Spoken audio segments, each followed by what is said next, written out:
மக்களே, சிவா இலி செம இன்ட்ரெஸ்டிங்காக போயிட்டுருக்கு. நம்ம கபிலன் வர்மாவோட ஆள் அப்படிங்கிற ஒரு விஷயம் உதய பெருமாள் இந்திராணிக்கு தெரிய வந்துட்டுனே சொல்லலாம். அதே சமயத்தில் கபிலனை காப்பாற்றிட்டு வந்த சிவா தான் அந்த அதிகாரி அப்படிங்கிற ஒரு விஷயம் இந்திராணிக்கு கூடிய சீக்கிரத்தில் தெரிய வரப்போகுது. வீடியோக்குள்ளே போகிறதுக்கு முன்னாடி நம்ம சேனலுக்கு சப்ஸ்கிரைப் பண்ணிடுங்க. அப்படியே பக்கத்தில் இருக்க பெல் ஐக்கனை கிளிக் பண்ணிடுங்க. அப்போ தான் நான் போடுற வீடியோலாம் உங்களுக்கு நோட்டிஃபிகேஷன் வரும். செல்வனாகி இந்திராணி எல்லாரும் சேர்ந்து வாசல்லே வெயிட் பண்ணுறாங்க.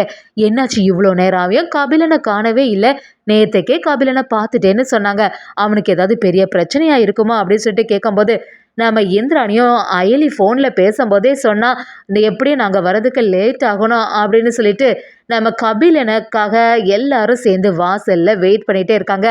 கரெக்டாக நம்ம சிவாவும் அயலியும் சேர்ந்து கபிலனை கூட்டிகிட்டு வராங்க. கபிலனை பார்த்த இந்திராணி நம்ம செல்வனாகி அப்படியே அதிர்ச்சியாகி நிற்கிறாங்க. இந்திராணி நம்ம கபிலன் கிட்ட வந்து, கபிலா என்னாச்சு உனக்கு, எப்படி இவ்வளோ அடிபட்டிருக்கு, யாருடா உன்னை அடித்தா, இதுக்கெல்லாம் யார் காரணம்டா அப்படின்னு சொல்லிட்டு நம்ம கபிலன் கிட்ட கேட்கும்போது சிவாவும், அக்கா இப்போ தான் அவன் வந்து இவ்வளோ அடிபட்டுட்டு வந்திருக்கான், கொஞ்ச நேரம் ரெஸ்ட் எடுக்கட்டமே, வீட்டுக்குள்ளே வந்த பிறகு எதுனாலும் பேசிக்கலான்னு சொல்லிட்டு நம்ம கபிலனை வீட்டுக்குள்ளே கூட்டிகிட்டு வராங்க. நம்ம கபிலனும் உதய பெருமாளை பார்த்து, எல்லாத்துக்குமே காரணம் நீங்கள் தான், நான் தான் உங்கள்கிட்ட ஏற்கனவே சொன்னேன்ல எலெக்ஷனில் நிற்காதுங்கன்னு சொல்லிட்டு, நான் சொன்ன பிறவும் அதெல்லாம் கேட்காம நீங்கள் இந்த மாதிரி எலெக்ஷனில் நிற்க ஆரம்பிச்சிட்டிங்க. வர்மா உங்கள்கிட்ட தான் ஃபோன் பண்ணி மிரட்டுனால அதையும் மீறி நீங்கள் இப்படி செய்துட்டீங்க, அவன் சும்மா விடுவானா, என்னை இந்த மாதிரி செய்கிறதுக்கு காரணமே அந்த வர்மா தான் அப்படி சொன்ன உடனே நம்ம இந்திராணி உதய பெருமாள் எல்லாரும் அதிர்ச்சியாகி நிற்கிறாங்க. நம்ம செல்வனாயும் பாருங்க, கபிலனுக்கு இப்படி ஒரு பெரிய ஆபத்து வந்திருக்கு, உங்களுக்கு நம்ம பையனை விட இந்த பதவி தான் முக்கியமா, பாவ கபிலன் இதை நினச்சி தான் அப்போவே வருத்தப்பட்டுட்டு இருந்திருப்பான் போல, இப்போவே அந்த எலெக்ஷனில் நீங்கள் நிற்கக்கூடாது அப்படின்னு சொல்லிட்டு நம்ம செல்வனாயும் கபிலனுக்கு ஆதரவாக இருக்கும்போது கபிலனும் மனசுக்குள்ளே நம்ம நினச்ச மாதிரி நடந்துட்டுருக்கு, இந்த வர்மா வேற இனி நம்மளை சும்மாவே விட மாட்டான், மறுபடியும் அப்பா மட்டும் எலெக்ஷனில் நிற்கிறாங்கன்னு தெரிஞ்சுன்னா கண்டிப்பாக இந்த குடும்பத்துக்கு பிரச்சனைக்கு மேலே பிரச்சனை தான் வந்துட்டுருக்கோம் அப்படின்னு சொல்லிட்டு செல்வனாகிட்ட சொல்லும்போது, செல்வனாகியும் ஏற்கனவே இந்த குடும்பத்தில் பிரச்சனையாட்டிருக்கு, புதுசாட்டி இந்த எலெக்ஷனில் நிற்க போய் உங்களுக்கு எதுக்கு இவ்வளோ பிரச்சனை அப்படின்னு சொல்லிட்டு நம்ம செல்வனாகியும் அப்படியே உதய பெருமாள் கிட்டே சொல்லும்போது, இந்திராணியும் என்ன சித்தி நீங்கள் பேசிகிட்டு இருக்கீங்க, அந்த வர்மாவே சரியான ஃப்ராடான ஆள், அவனுக்கெல்லாம் பயந்து நம்ம எலெக்ஷனில் நிற்காமல் இருக்கிறது எல்லாம் பெரிய தப்பு, எவ்வளோ தைரியம் இருந்தால் கபிலனை இப்படி ஒரு வேலை செய்திருப்பான், பேசாமல் கபிலனுங்க வந்து அடிச்சிட்டாங்க அப்படிங்கிற ஒரு விஷயம் தெரிஞ்சிட்டில்ல, அதுக்கு காரணம் வர்மான்னு நல்லா தெரியுதுல்ல, வர்மாவை போலீஸில் கம்ப்ளைண்ட் கொடுக்கலாம் அப்படின்னு சொல்லிட்டு நம்ம இந்திராணி அந்த இடத்துல சொல்லும்போது கபிலன் பயங்கரமாக டென்ஷன் ஆகிடுறாங்க. என்ன அக்கா இப்படி சொல்லிட்டு இருக்கா, வர்மாவை மட்டும் போலீஸில் கம்ப்ளைண்ட் பண்ணால் அதுக்கப்புறம் நமக்கு தானே எல்லாம் பிரச்சனை, நம்மளை பற்றின எல்லா விஷயமே வெளிவந்துடுமே சொல்லிட்டு கபிலன் குழம்பி போய் நிற்கிறாங்க. கபிலனோட முகமே சரியில்லை, அப்படியே பதட்டம் ஆகிடுறாங்க. நம்ம சிவாவும் அயிலையும், ஆமாக்கா நீங்கள் சொல்கிறது எல்லாம் சரியாக தான் இருக்குது, கபிலனை இப்படி பண்ண அந்த வர்மாவை சும்மாவே விடக்கூடாது, நம்ம ஏதாவது கம்ப்ளைண்ட் பண்ணாதான் அவனுக்கு நம்ம குடும்பத்துக்கு மேலே பயம் இருக்கும் அப்படின்னு சொல்லிட்டு நம்ம இந்திராணியும் போலீஸ் கம்ப்ளைண்ட் கொடுக்கறதுக்காக தயாராகிட்டே இருக்காங்க. இதை பார்த்த கபிலன் பயங்கர டென்ஷன் ஆகி அப்படியே இந்திராணி கிட்ட, இல்லை வேண்டாக்கா இதோட விட்டுருங்க அப்படின்னு சொல்லும்போது இந்திராணியும், என்ன கபிலா பேசுகிற, உன்னை இந்த மாதிரி செய்திருக்காங்க, அப்படிப்பட்டவங்கள சும்மா விடலாமா, இனிமே இவனை சும்மா விட்டோன்னு வச்சுக்கேன், அதுக்கடுத்து நம்ம குடும்பத்துக்கு படிப்படியாக ஆபத்து தான் வரப்போகுது அப்படி சொல்லும்போது கபிலனும், அந்த வர்மா சொன்னபடியே நீங்கள் கேட்டிருந்தா இவ்வளோ பிரச்சனை வந்திருக்காது இல்லைன்னு சொல்லிட்டு வர்மா சொன்னதுக்கே ஆதரவாக பேசிகிட்டு இருக்காங்க.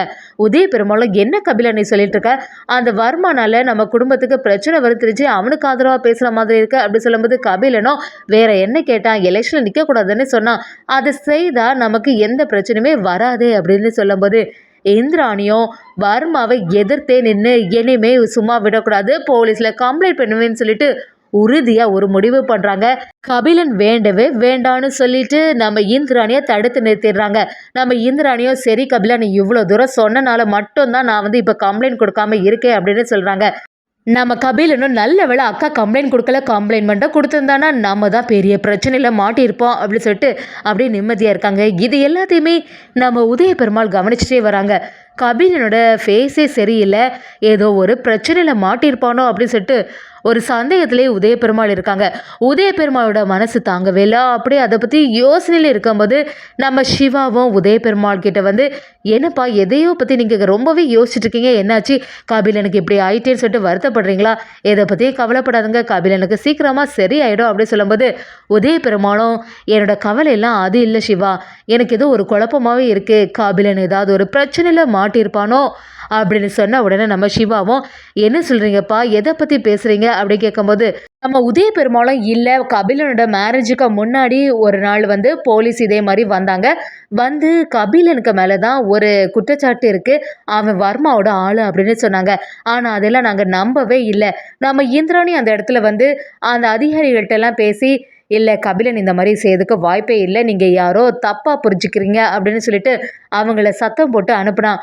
ஆனால் இன்னைக்கு நடந்தது எல்லாத்தையுமே யோசிக்கும் போது எனக்கே சந்தேகமாக வருது, கபிலனுக்கும் வர்மாக்கும் எந்த சம்மந்தமும் இல்லைன்னா அவன் எதுக்கு வர்மாவை போலீஸில் கம்ப்ளைண்ட் பண்ணலாம் அப்படின்னு சொன்ன உடனே இப்படி ஒரு செயலை செய்திருக்கான். அதே சமயத்தில் எப்படியாவது இவ்வளோத்துக்கு அடிபட்டு வந்திருக்கான்.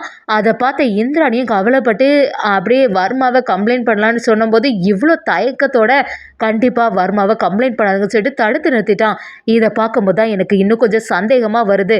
கபிலன் மட்டும் வர்மாவோட ஆளாக இருந்தால் அது எப்படி இந்த குடும்பம் ஏற்றுக்கும்? வர்மா வந்து எவ்வளோ பெரிய வேலைகள்லாம் செய்துட்ருக்கான். அவன் கூட கபிலன் சேர்ந்துருந்தான்னு மட்டும் தெரிஞ்சுன்னு வச்சுக்கேன், என்னை விடுப்பா. இந்திராணி எவ்வளோ கஷ்டப்படுவா. இந்திராணி அவனோட சொந்த தம்பி மாதிரி அவ்வளோ பாசமாக பார்த்துட்ருக்கா. அப்படிப்பட்டவளுக்கு இந்த கபிலன் வர்மாவோட ஆள் அப்படிங்கிற விஷயம் ஏதாவது தெரிஞ்சுன்னா ரொம்பவே உடஞ்சி போயிடுவா. இந்த குடும்பத்தோட மானம் எல்லாமே அப்படியே சுக்கு நூறாயிரும் அப்படி சொல்லிட்டு உதய பெருமாள் நம்ம சிவா கிட்ட ரொம்பவே ஃபீல் பண்ண ஆரம்பிக்கிறாங்க. இதை பார்த்து நம்ம சிவாவும் உதய பெருமாள் கிட்ட, நீங்கள் எதுக்குமே கவலைப்படாதுங்கப்பா, அப்படிலாம் இருக்கிறதுக்கு வாய்ப்பில்லை. எதுவாக இருந்தாலும் கபிலன் எந்த சிக்கல்லையும் மாட்டாமல் நான் பார்த்துப்பேன் அப்படி சொல்லும்போது நம்ம உதய பெருமாளும், நீ சொன்ன அப்புறமா தான் எனக்கு கொஞ்சம் நிம்மதியாக இருக்குன்னு சொல்ல ஆரம்பிக்கிறாங்க. நம்ம அயலியும் சிவா கிட்ட, என்னாச்சு, எதுக்கு ஏதோ ஒரு யோசனையில் இருக்கீங்க அப்படி கேட்கும்போது நம்ம சிவாவும், இல்லை அயலியா, அப்பா இப்போ தான் என்கிட்ட ஒரு வார்த்தை பேசிகிட்டு இருந்தாங்க.